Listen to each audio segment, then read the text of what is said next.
Батыс Қазақстан облысы бойынша тұтынушылардың құқықтарын қорғау саласында халықтың құқықтық сауаттылығын арттыру бойынша іс-шаралар кеңінен жүргізілуде.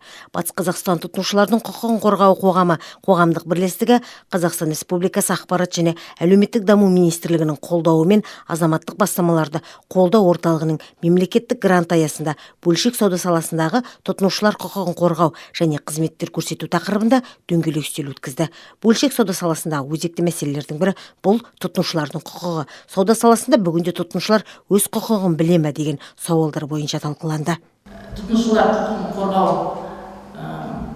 бірлестігі біздер деген Қазақстан Республика ақпарат және қоғамдық даму министрлігінің қолдауымен азаматтық бастамалды қолдау орталығының мемлекеттік грант Батыс Қазақстан облысында тұтынушылар құқығын қорғау саласында тұрғындардың құқықтық сауатын дамыту бойынша іс-шаралар жүргізу жобасын жүзеге асырады. Сол жоба асыру үшін бүгінгі бір шараларды осы Бөрлі ауданында өткізуге келіп отыр. Біздің мақсатымыз өнер тұрғындарының құқықтық және тұтынушылық сауатын көтеру арқылы Батыс Қазақстан облысының әрбір азаматының өмір сүру сапасын арттыру.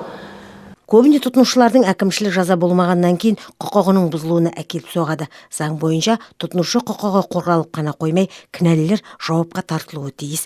Тұтынушылар іс-шарада құқығын қорғау, олардың негізгі құқықтары, бөлшек сауда мен қызмет көрсету саласындағы тұтынушылардың құқықтарын қорғау мәселелері талқыланды. То есть 14 дней, когда товар надлежащий.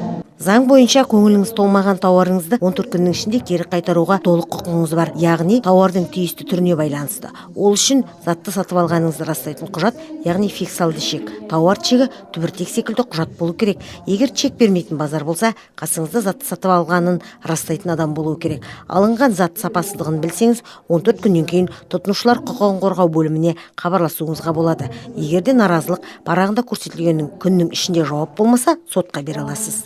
Мамандардың сөзінше, жыл басынан бері бірлестікке облыстан 60 тұрғыннан арыз түскен. Шағымдардың дені бөлшек сауда, тұрмыстық қызмет көрсетуге байланысты. Тұрғындардың басым бөлігі тауардың сапасына қатысты шағымданатын көрінеді. Бір сөзбен айтқанда, көпшілігі өз құқықтарын білмей жыл жауып қоятын көрінеді.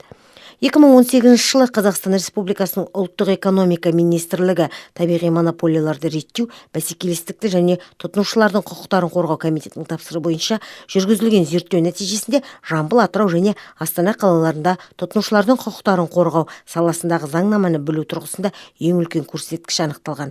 Бұл аймақтарда респонденттердің тек 10% ғана Қазақстан Республикасы заңының тұтынушыларды қорғау туралы нормаларды білетіндерін айтты. Ал республика бойынша тұтынушылардың сауаттылық деңгейі бойынша орташа көрсеткіш 8%-ді құраған. Жайнагүл Жеңісқызы, Тимур Төлепбергенов, Азамат Бабақожиев, Қарашығанақ арнасы.